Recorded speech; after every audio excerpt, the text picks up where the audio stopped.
Day 42, JT with the Truth of Trading channel. Day after the FOMC meeting. I had a little call out yesterday on the meeting, just a mental projection in my mind that a lot of the assets price would go up. They would go down real quick, and then it would just continue up for another leg up, macro. You know, the first two steps, I was pretty right on. You know, the market went up, it went back down, retrace. It really didn't go down as fast as I thought it would. And then it just kind of creeped up a little bit. And I was watching it, and, you know, it was very weak as far as volatility for a news day. Usually those news days are crazy.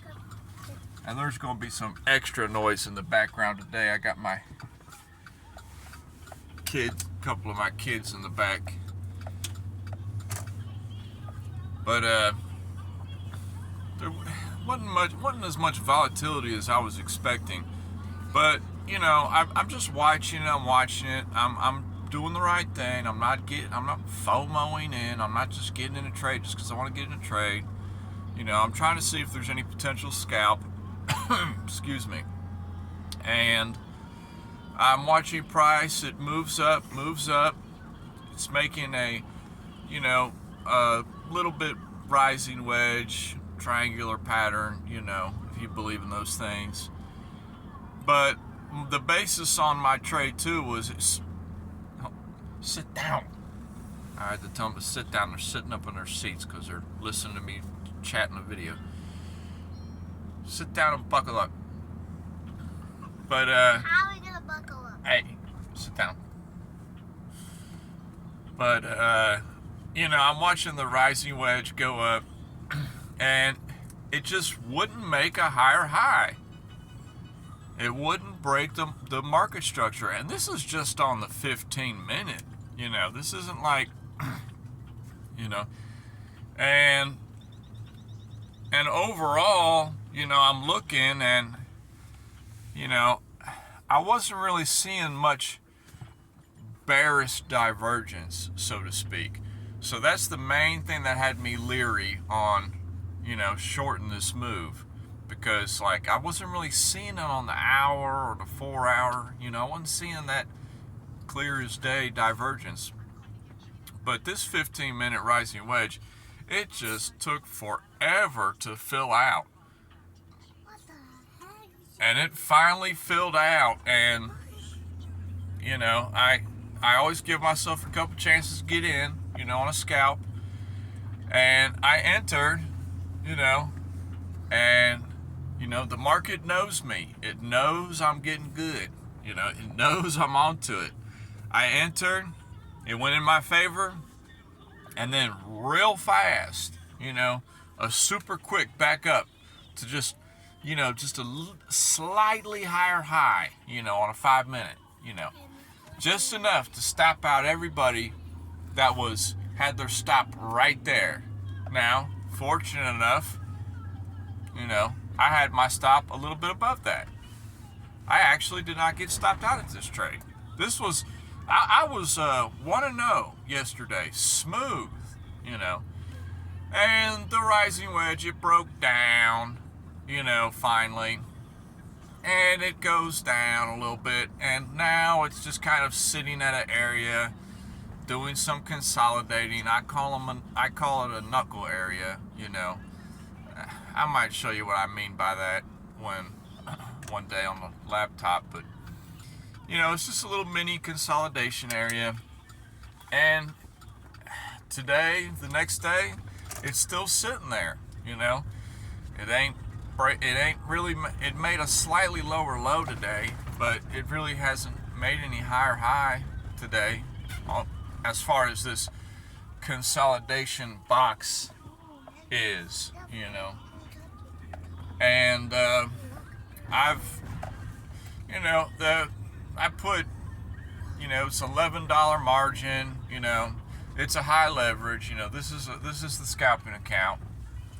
I have a couple spot trades in the works. I have 2 of them now. They're both open, both just fine. They're not losing money. They're just sitting there. And but that was my scalp for yesterday. And I put it was like $11 margin. It's a high leverage, and you know, uh, it went in my favor. And my stop is in profit right now. My stop is at an $18 profit. So my worst case scenario, if it decides to jump back up and not continue down any further, I'll still make $18 yesterday. So small wins can be just as satisfying as big wins, as long as you're doing the correct thing and you're watching price, you're watching the behavior, and you're not just jumping in any old minute. You're waiting. There's so much waiting involved on trading, and it's one of my biggest handicaps is the waiting, especially when I have time, because everybody's busy, and when you're not trading full time, this is like the message of the day. This is the message of the day. Okay. If you are not trading full time, if you're just getting into trading, or you're still trading part time and you're still working, that's smart to do. Just have a job when you're starting out, and instead of spending your free time in the bars and the clubs, learn how to trade, learn how to be an investor. But when you're not available all the time to be at the charts, you feel like, okay, I'm home from 4 p.m. to 8 p.m. and then I gotta go to sleep and wake up and go to work the next day. From 5 to 8, from 5 to 7, that's my trading time every day. That's me time. That's me trading. I'm gonna trade that time, 5 to 7. And you get there, you're limiting yourself to only 2 hours available to trade. It's very difficult, because you're sitting there and you don't have much time to find a good setup, but more times than not, there just ain't gonna be a setup. Most of the setups I've ever found that worked out great, they were at the most odd, silly times of the day for me in my schedule. Be very unique times. You never know when your setup's gonna hit, and that can be tough starting out. You think that okay, I work a second shift job so I can trade all morning. Well,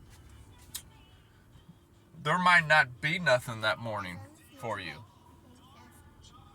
You might not see any setup. I've been watching, the trade that I took the scalp on yesterday. I've been watching it for like a day and a half. And I had an opportunity yesterday, and I wasn't at the charts. I was taking care of some issues away from the home, and that's just how it is. I had an alert set, and I heard the alert ping, and I looked at it, but I was in the middle of something and I missed the trade. No big deal. I know it stinks. It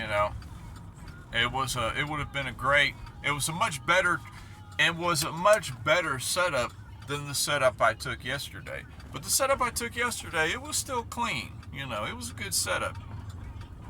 The only thing I did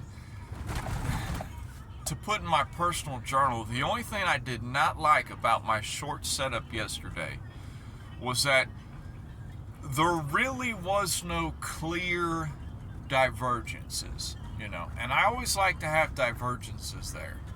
And there really was no clear divergences, one way or the other. And price can do that sometimes. Them indicators and oscillators, they can play with you, That's why they're just little tools. They're just little extra attachments, They should not be the be all end all. Oh, there's bearish divergence here, I'm going to take the trade short. What else is going on? you have to watch price too and how it's behaving. Because just because there's bearish divergence, that's not a guaranteed thing. No divergence is guaranteed. It fails all the time. All the time. It fails constantly to shake out people who solely trade divergences. You have to put many things together. My trade yesterday did not involve divergence at all. 100% my trade yesterday, my win yesterday was a bearish pattern and the behavior of the price.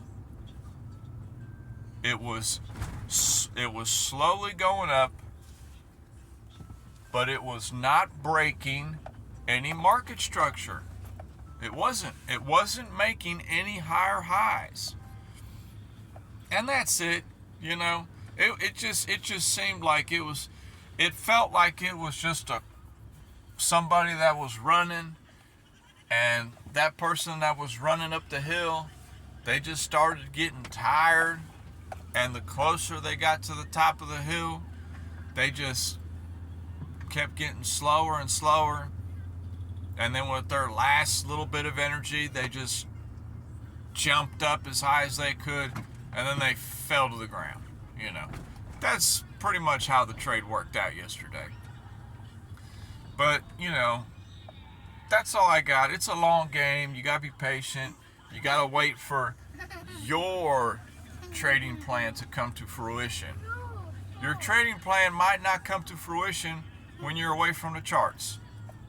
That's the truth. When you're at the charts, that's the truth.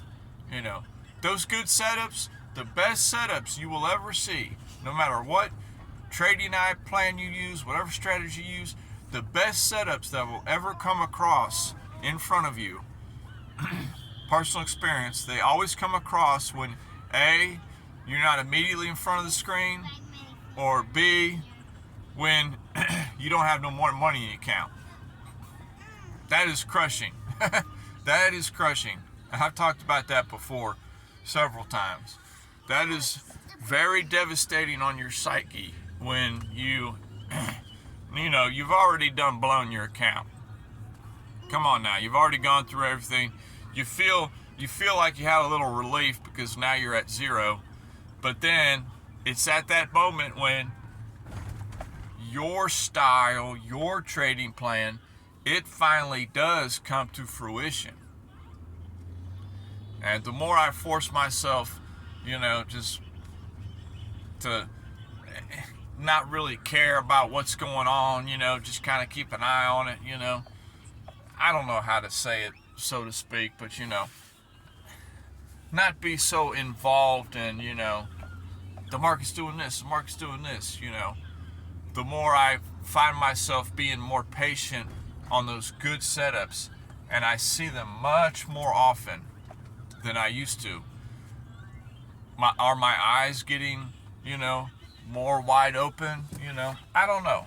It's hard to explain, but it was a good setup. Everything worked out fine, and slow down, take it easy, stay hard, and I'll holler at y'all later. Peace.